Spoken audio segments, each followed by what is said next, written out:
Hello everyone, welcome to I exam भी। My name is Rajvardhan और जैसा कि आपको पता है आईबीपीएस एएफओ का एग्जाम लाइंड अप है और उसी एग्जाम को टारगेट करते हुए हम लोग रीजनिंग की एक सीरीज कर रहे हैं जिसमें कि हम रीजनिंग के कुछ इंपॉर्टेंट टॉपिक्स कवर करते हैं। तो आज की इस वीडियो में भी एक नया टॉपिक लेके आया हूँ। इस टॉपिक से हर साल क्वेश्चंस देखने को मिलते हैं। प्रीवियस ईयर में भी इसमें से 3 या 4 क्वेश्चन देखने को मिले थे। तो आप लोग वीडियो को एंड तक जरूर देखिएगा, ठीक है। तो आज का जो हमारा टॉपिक है वो है इनइक्वालिटी। इनइक्वालिटी यानी कि हिंदी में इसको बोला जाता है असमानता। अब किसी को भी इनइक्वालिटी असमानता हम कैसे बता सकते हैं? वो बता सकते हैं हम कंपैरिजन करके। और कंपैरिजन करने के क्या तरीके होंगे? लाइक सपोज हमारे पास दो एलिमेंट्स हैं ए एंड बी। इन दोनों में हम क्या कंपैरिजन कर सकते हैं? सपोज या तो फिर ये एलिमेंट ए एलिमेंट बी से बड़ा होगा, और क्या कंपैरिजन हो सकता है इन दो के बीच? या तो एलिमेंट ए एलिमेंट बी से छोटा होगा या फिर एलिमेंट ए एलिमेंट बी के बराबर होगा।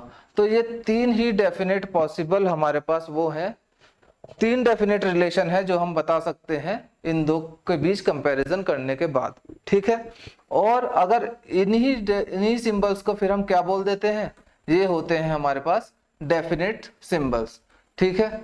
और अगर इन्हीं सिंबल्स को हम लोग कंबाइन कर दें, सपोज अगर ग्रेटर देन के साथ अगर मैं इक्वल टू को कंबाइन कर दूं, यानी कि A is greater than equal to B, यानी कि अब हम इन दोनों के बीच कोई भी डेफिनेट रिलेशन नहीं बता सकते। हमारे पास वो रहेगा इनडेफिनेट, हमारे पास कंडीशन रहेगी कि या तो ए बी से बड़ा है या फिर ए बी के बराबर है। तो यानी कि ये जो हमारे पास सिंबल है ये हमारे पास कहलाएगा इनडेफिनेट सिंबल्स। तो डेफिनेट सिंबल्स हमारे पास तीन हो गए, ग्रेटर देन, लेस देन या फिर इक्वल टू। और जो हमारे पास इनडेफिनेट सिंबल्स हो गए वो भी हमारे पास तीन होते हैं, वो जो कि है ये डेफिनेट सिंबल्स है हमारे पास ये तीन, और इनडेफिनेट सिंबल्स है हमारे पास ये तीन, जो कि है less than equal to, greater than equal to या फिर not equal to. Not equal to is nothing but, not equal to को यही बोला जाता है या तो ग्रेटर होगा या फिर बड़ा होगा, क्योंकि जो चीज अगर किसी के बराबर नहीं है तो इसका मतलब या तो वो उससे बड़ी है या फिर उससे छोटी है। तो नॉट इक्वल टू का मतलब यही होता है, ठीक है। तो ये तो हो गए सिंबल्स। अब इन्हीं सिंबल्स को यूज करके कौन कौन से कॉम्बिनेशन बन सकते हैं, स्टेटमेंट के बीच आपको कैसे कॉम्बिनेशन देखने को मिल सकते हैं, और उनके बीच क्या रिलेशन हमको जो जनरेट होगा लास्ट में, क्या रिलेशन बनेगा, वो आपको देखते हैं। और ये कॉम्बिनेशन आपको याद रखने हैं या फिर आपको प्रैक्टिस इतनी करनी है कि आपको क्वेश्चन में स्टेटमेंट को देख के ही आपको रिजल्टेंट का पता लग जाए कि क्या हमसे ये पूछना चाह रहा है। सपोज अगर देखें पहला कॉम्बिनेशन, अगर हम देखें, अगर हमसे बोला जा रहा है स्टेटमेंट में x greater then y and y is greater then z, तो क्या हमारे पास इससे रिजल्टेंट निकल के आ जाएगा कि x is greater then z, ठीक है। अगर ये तीनों हमें आपस में इस तरह से ग्रेटर देन दे रखे हैं, या फिर हम इसको ऐसे भी याद रख सकते हैं कि अगर हमारे पास एलिमेंट्स के बीच अगर सिंबल हमारे पास सिमिलर है, यानी कि एक जैसा ही सिंबल देखने को मिल रहा है, तो रिजल्टेंट में भी हमारे को सिमिलर सिंबल ही देखने को मिलेगा, ठीक है। अब वो इसमें अगर दूसरा रिलेशन हम देखें, अगर वो सिमिलर सिंबल अगर हम ऐसे देखें, इसमें भी हमारे पास एलिमेंट के बीच सिमिलर सिंबल है, तो यानी रिजल्टेंट में भी हमको सिमिलर ही सिंबल देखने को मिलेगा, ठीक है। तो दो कॉम्बिनेशन तो ये हो गए। बाकी का कॉम्बिनेशन अगर हम देखें और कौन सा कॉम्बिनेशन इनसे बन सकता है, एक ये कॉम्बिनेशन बन सकता है। तो इनसे क्या रिजल्टेंट मिलेगा हमको? देखिए y बराबर है z के, अगर y की जगह मैं z रख दूं तो हमारे पास क्या रिलेशन देखने को मिलेगा? यही जो हमारा पहला स्टेटमेंट में था, x ग्रेटर देन z, ठीक है। तो एक तो तीन कॉम्बिनेशन हो गए। चौथा कॉम्बिनेशन क्या बन सकता है? चौथा कॉम्बिनेशन ये भी बन सकता है, चौथा कॉम्बिनेशन ये होगा। तो इसमें भी हम लोग क्या डिफाइन करेंगे? x बड़ा है z से। ये चीज आपको ध्यान रखनी है, इसमें दोनों ही साइन है, ग्रेटर देन और इक्वल टू। यहाँ पे केवल ग्रेटर का साइन है। अगर ये दोनों साइन आपको एक साथ देखने को मिलते हैं तो यानी कि जो हमारे पास डेफिनेट रिलेशन है जो कि ग्रेटर देन का है, तो वो ही हमारे पास रिजल्टेंट में साइन होगा, ठीक है।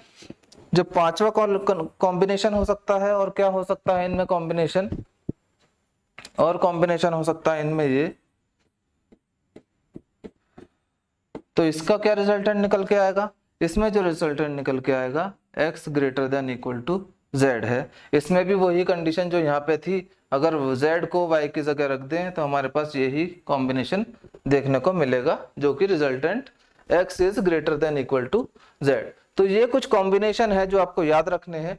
और अगर इन्हीं कॉम्बिनेशन में अगर हम साइन को एक्सचेंज या रिप्लेस कर दें लेस देन के साइन से, अगर ये x less than y less than z है, तो हमारे पास रिजल्टेंट भी क्या मिलेगा, x लेस देन z का मिलेगा। ठीक है, तो बस सिमिलर ही रिलेशन है, बस साइन अगर हम चेंज कर दें ग्रेटर से इक्वल लेस देन की तरफ, तो हमारे पास ये रिलेशन उल्टे हो जाएंगे। तो ये रिलेशन हो गए जिनसे हम कोई भी रिजल्टेंट निकाल पा रहे हैं। कुछ रिलेशन, कुछ कॉम्बिनेशन हमारे पास ऐसे भी होंगे जिनका हम कोई भी रिजल्टेंट नहीं निकाल पाएंगे। ठीक है, वो कॉम्बिनेशन क्या क्या हो सकते हैं? अगर आपको कॉम्बिनेशन में ऑपोजिट साइन देखने को मिल जाए, यानी कि अगर 3 एलिमेंट्स हैं, 3 एलिमेंट्स में आपको दोनों साइन ऑपोजिट देखने को मिल जाए, तो इसका मतलब हमारे पास जो रिजल्टेंट आएगा वो आएगा नो रिलेशन। ठीक, तो यानी कहीं भी स्टेटमेंट में आपको उन 2 एलिमेंट्स के बीच जो कंक्लूजन में पूछे जाएंगे, अगर उनके बीच कोई भी 2 ऑपोजिट सिंबल्स हैं, तो हम वहां पे कोई भी रिलेशन नहीं बता पाएंगे। ठीक है, और कौन कौन सी पॉसिबिलिटीज हो सकती हैं ऐसी? ये भी हो सकता है। ठीक है, x यहाँ पे y से छोटा है, या फिर ये बोल सकते हैं y बड़ा है x से और y बड़ा है z से, लेकिन सिंबल हमारे पास ऑपोजिट है, एक तरफ लेस देन का है, एक तरफ ग्रेटर देन का है, तो यहाँ पे भी हमारे पास नो रिलेशन बनेगा। ठीक, और क्या कॉम्बिनेशन हो सकता है हमारे पास? और कॉम्बिनेशन हमारे पास इस तरह से भी हो सकता है, इसमें भी नो रिलेशन बनेगा। ठीक है, और क्या कॉम्बिनेशन होगा? और जैसे कि अगर हम देखें ऐसे, इसमें भी नो रिलेशन होगा। तो हम इससे क्या कंक्लूजन निकाल सकते हैं कि अगर हमारे पास कोई भी डेफिनेट रिलेशन नहीं आ रहा है, यानी कि नो रिलेशन आ रहा है, तो वहां पे हमारे पास क्या जनरेट होगी? वहां जनरेट होगी हमारे पास पॉसिबिलिटी। ठीक है, क्योंकि अगर हम कोई चीज के बारे में नहीं बता पा रहे कि वो छोटा है या बड़ा है, तो यानी कि हमारे पास 2 कंडीशन हो जाएंगे कि या तो वो छोटा होगा या फिर बड़ा होगा, यानी कि डेफिनेट हम कुछ नहीं बता पाएंगे, पॉसिबिलिटी बनेगी। और जहां पे पॉसिबिलिटी बनेगी वहां पे हमारे पास एक नया कंसेप्ट आ जाएगा, क्या? ईदर और का। ईदर और यानी या तो ये या फिर ये। अब ईदर और केस का क्या कंडीशन होती है? ईदर और केस को देखने के लिए आपके पास 2 कंडीशन आपको याद रखनी है, जो कि बहुत ज्यादा जरूरी है। पहली कंडीशन क्या कि ईदर और में दोनों एलिमेंट सेम होने चाहिए, both element should be same, दोनों एलिमेंट सेम होने चाहिए। एक तो पहली कंडीशन तो ये होती है। और दूसरी कंडीशन क्या होती है ईदर और केस को डिफाइन करने की, कि इंडिविजुअली दोनों के दोनों फॉल्स होने चाहिए।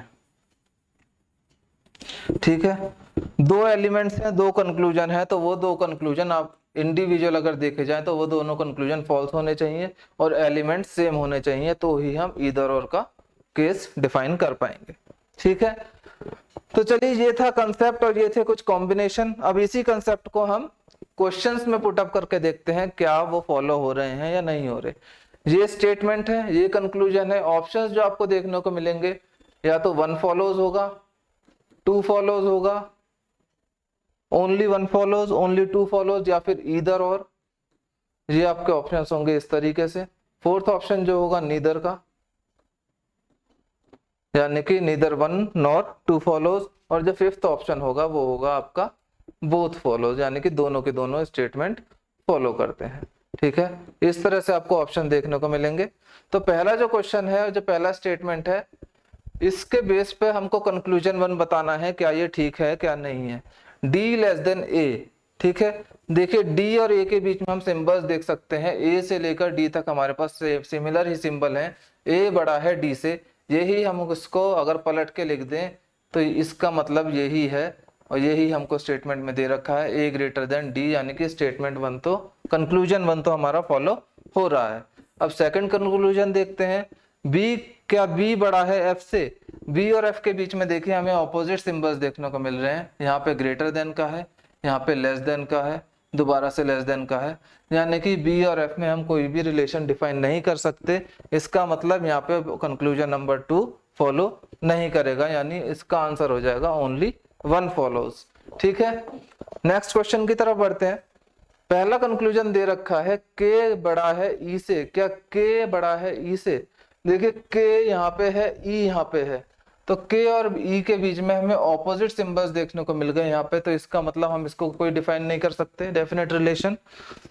सेकंड कंक्लूजन में क्या पूछ रहा है? P लेस देन के। अब के यहाँ पे है और कहीं पे नहीं है, और P यहाँ पे है, तो इसके बीच में तो हमारे पास बहुत सारे ऑपोजिट सिंबल्स हैं, तो यहाँ पे भी हम कोई भी डेफिनेट रिजल्ट नहीं दे सकते। इसका मतलब इस क्वेश्चन का आंसर हो जाएगा neither one nor two follows. ठीक है, आई होप आपको समझ आ रहा होगा। नेक्स्ट क्वेश्चन की तरफ बढ़ते हैं। स्टेटमेंट दिया हुआ है, ये इसके कंक्लूजन्स है, और कंक्लूजन पहला क्या पूछ रहा है? क्या s less than equal to है टी के? s less than equal to T के है, s less than equal to F के है, और u को अगर f से रिप्लेस कर दें तो भी हमारे पास यहाँ पे ऑपोजिट सिंबल देखने को मिल गया, जो कि मैंने आपको कॉम्बिनेशन में बताया था, जो कि नो रिजल्टेंट शो करेगा। इसका मतलब पहला कंक्लूजन फॉलो नहीं हो सकता। Second conclusion f greater than b है। क्या f और b में हम डेफिनेट रिलेशन बता सकते हैं? जी हाँ, बिल्कुल बता सकते हैं। अगर मैं इसको रब कर दूं तो यहाँ पे देखिए b और f के बीच जो रिलेशन बनेगा, u और f बराबर है, इसका मतलब अगर हम यहाँ पे f से रिप्लेस कर दें तो मैंने कॉम्बिनेशन बताया था, यहाँ पे भी ये दो ग्रेटर देन और ग्रेटर देन इक्वल टू का साइन हो तो ग्रेटर देन वाला हम डेफिनेट रिजल्ट शो कर सकते हैं। वो ही हमसे पूछा है यहाँ पे f बड़ा है b से, इसका मतलब यहाँ पे आंसर हो जाएगा ओनली टू फॉलोज। ठीक है, नेक्स्ट क्वेश्चन।